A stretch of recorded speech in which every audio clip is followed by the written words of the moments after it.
Hello again. Just watched a rather interesting little video. I'll attach the link. Conspiracy 10/11, the Robert F. Kennedy assassination.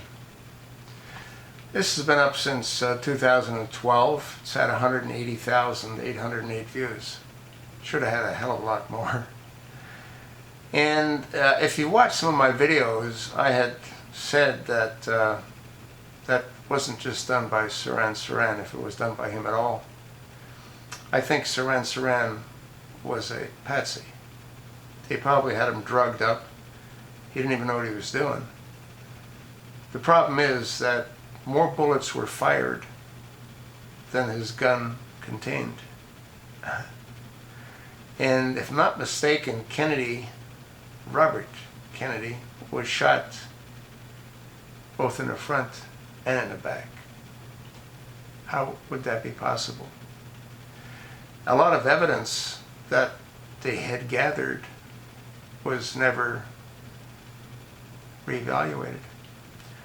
And when they tried to reevaluate it years later, a lot of it simply disappeared. Now, they referred to Robert F. Kennedy as a beacon of hope. Who else appears to be a beacon of hope? I'd say that Donald Trump appears to be a beacon of hope. Sadly, I believe certain powers have a way of disposing of people that they don't want in power. And we all know, most of us that are awake know, that those powers don't want Trump in power.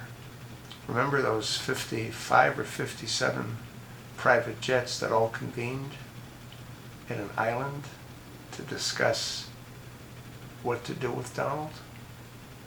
You think they came to any conclusion? I think they're hoping that by lying to the American people with the mainstream media, saying that Hillary is so far ahead, it'll discourage a lot of voters to come out to vote for Donald. What I fear is that if Donald appears to be winning, or does in fact win, I fear that, well, you know what I fear. I fear that he might end up the same way as did both Jack and Robert, assassinated by the powers that didn't want either one of them in power. Watch the video. Come to your own conclusion as to whether or not Sirhan was the lone gunman. Evidence proves otherwise, as it did in the assassination of his brother in Dallas, Texas. I've made countless videos on that topic. Tell me what you think.